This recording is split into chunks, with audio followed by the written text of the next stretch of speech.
Comment est-ce que l'un des hommes les plus riches du monde peut encore vivre dans la maison qu'il a achetée en 1958? C'est ça, le grand paradoxe Warren Buffett. Et aujourd'hui, on va décortiquer ensemble les principes qui expliquent comment une vie toute simple a pu générer une fortune aussi colossale. Regardez-moi ça. D'un côté, une fortune qui dépasse l'entendement, plus de 100 milliards. De l'autre, une maison à Omaha, au Nebraska, achetée pour à peine plus de 30 000 $ il y a plus de 60 ans. Cette image, elle résume tout. Pour vraiment comprendre son succès, il faut d'abord comprendre l'homme. Et c'est ce décalage incroyable qui rend sa philosophie si fascinante. Alors la réponse, attention, ce n'est pas une formule financière secrète ou un algorithme magique, non, c'est bien plus profond que ça. C'est une véritable philosophie de vie et d'investissement. C'est ce qu'on va explorer maintenant. On commence avec cette première partie, le milliardaire et sa maison. Parce que pour comprendre l'investisseur, il faut absolument analyser l'homme. Sa discipline personnelle, c'est le socle, la fondation de toute sa réussite. Ses habitudes, ce sont vraiment les piliers de sa stratégie. Le fait de vivre simplement, ça lui évite de prendre des décisions impulsives, dictées par l'ego. Sa lecture quasi obsessionnelle, on parle de plusieurs heures par jour, c'est son principal outil d'analyse. Et puis, sa promesse de donner plus de 99% de sa fortune, ça montre bien que pour lui, l'argent est un outil, pas une finalité. Et cette discipline de vie, elle se traduit directement par une règle d'or en investissement. Une règle toute simple. Acheter $1 pour 50 centimes. Voyons comment cette philosophie de la simplicité devient une stratégie financière redoutable. Voilà, c'est la phrase qui résume tout l'investissement dans la valeur. Une idée qu'il tient de son mentor Benjamin Graham. Le principe est d'une simplicité désarmante. Ne jamais payer le plein prix. Il s'agit de trouver des entreprises dont la valeur réelle, intrinsèque, est bien plus élevée que le prix affiché en bourse. Mais c'est là que Buffett a en quelque sorte dépassé son maître. Graham, lui, se contentait d'acheter des entreprises pas chères, même si elles étaient, disons, un peu médiocres. Buffett, lui, a ajouté une dimension cruciale. Ça ne suffit pas d'acheter à bas prix, il faut acheter d'excellentes entreprises à un prix raisonnable. La qualité avant tout. C'est ça le vrai changement. D'accord, mais comment il les trouve, ces fameuses entreprises? Eh bien, en restant très strictement dans ce qu'il appelle son cercle de compétences. La règle est simple comme bonjour. S'il ne peut pas expliquer le modèle économique de l'entreprise en quelques minutes, il n'investit pas. C'est pour ça qu'il a si longtemps évité la tech, par exemple. Il préférait des secteurs bien plus prévisibles, comme l'assurance ou les biens de consommation. Mais alors, qu'est-ce qui rend une entreprise excellente aux yeux de Buffett? La réponse tient en un concept qu'il a littéralement rendu célèbre, le fossé économique. Le fossé économique, ou economic moat en anglais.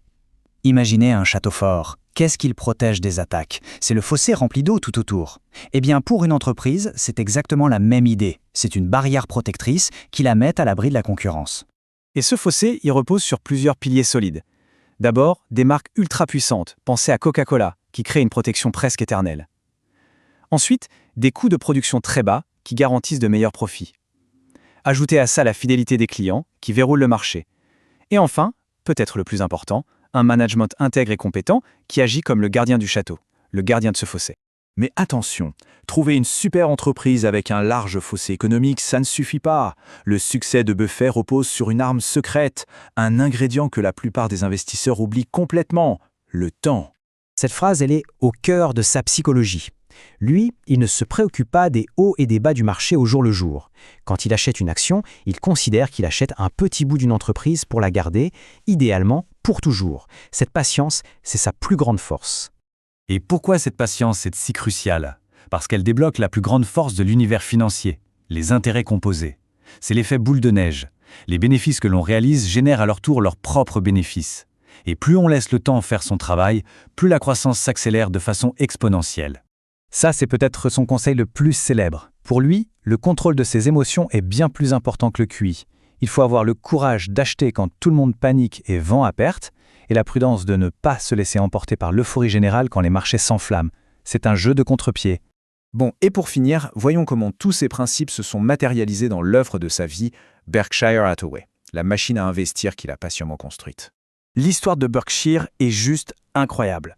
Au départ, en 1965, c'était une entreprise de textile qui battait de l'aile. Buffett l'a méthodiquement transformée en un géant mondial. Comment? En utilisant les flux de trésorerie de ses activités, notamment l'assurance, pour acheter d'autres entreprises, appliquant sa philosophie à très grande échelle. Et là, on voit sa stratégie en pleine action. Apple, avec sa marque surpuissante et son écosystème fermé, Bank of America, American Express, des piliers du monde financier. Et bien sûr, Coca-Cola, l'exemple parfait du fossé économique basé sur une marque. Chacune de ces entreprises, sans exception, coche toutes les cases de sa philosophie. Et nous voilà revenus à notre point de départ. Après avoir bâti cet empire, le but ultime, ce n'est pas la consommation personnelle. Non, c'est la redistribution massive. Il s'est engagé à donner la quasi-totalité de sa fortune, ce qui boucle la boucle de sa philosophie. Finalement, quand on regarde tout ce parcours, la question se pose vraiment. Est-ce que son plus grand héritage, c'est sa méthode pour devenir riche ? Ou est-ce que c'est plutôt sa manière de définir ce qu'est le succès, la patience et finalement le but d'une vie ? C'est une réflexion qui, je crois, va bien au-delà des marchés financiers. Comment est-ce que l'un des hommes les plus riches du monde peut encore vivre dans la maison qu'il a achetée en 1958 ? C'est ça, le grand paradoxe Warren Buffett. Et aujourd'hui, on va décortiquer ensemble les principes qui expliquent comment une vie toute simple a pu générer une fortune aussi colossale.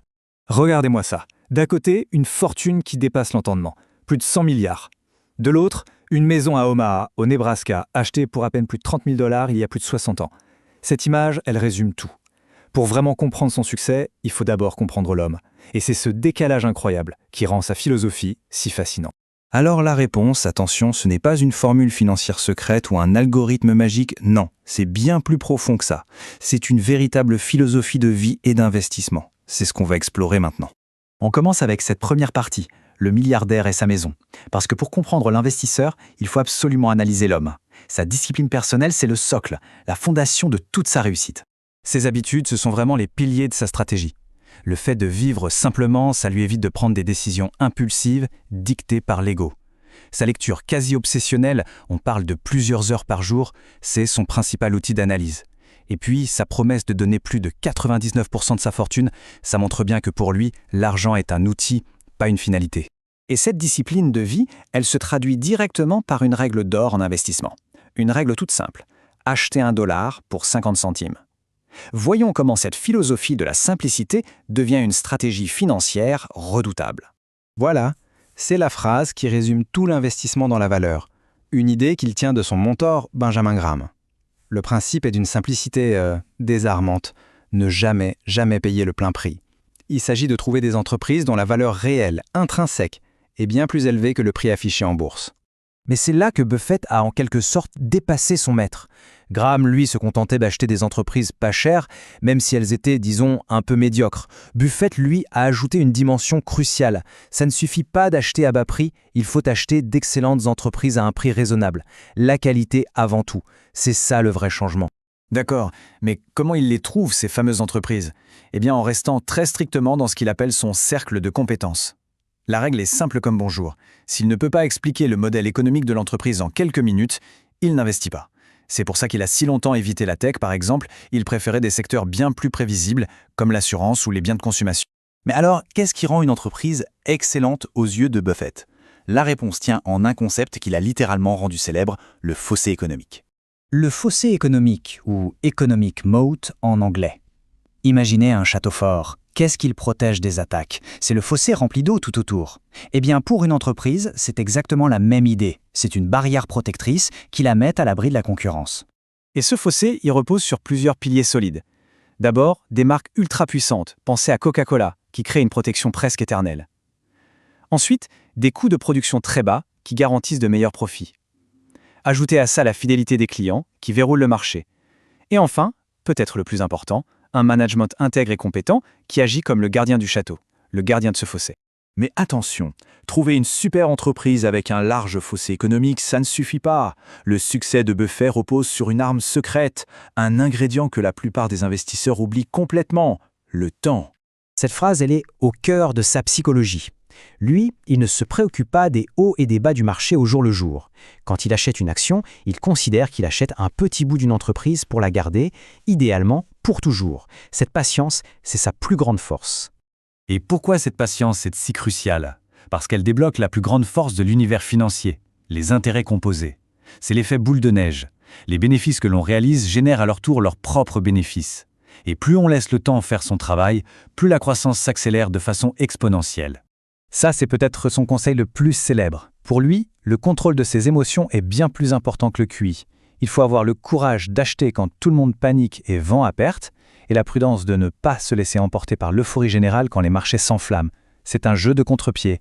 Bon, et pour finir, voyons comment tous ces principes se sont matérialisés dans l'œuvre de sa vie, Berkshire Hathaway, la machine à investir qu'il a patiemment construite. L'histoire de Berkshire est juste incroyable. Au départ, en 1965, c'était une entreprise de textile qui battait de l'aile. Buffett l'a méthodiquement transformée en un géant mondial. Comment ? En utilisant les flux de trésorerie de ses activités, notamment l'assurance, pour acheter d'autres entreprises, appliquant sa philosophie à très grande échelle. Et là, on voit sa stratégie en pleine action. Apple, avec sa marque surpuissante et son écosystème fermé, Bank of America, American Express, des piliers du monde financier. Et bien sûr, Coca-Cola, l'exemple parfait du fossé économique basé sur une marque. Chacune de ces entreprises, sans exception, coche toutes les cases de sa philosophie. Et nous voilà revenus à notre point de départ.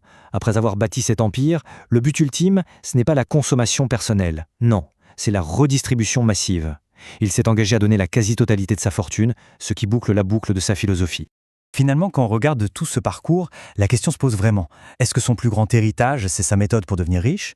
Ou est-ce que c'est plutôt sa manière de définir ce qu'est le succès, la patience et finalement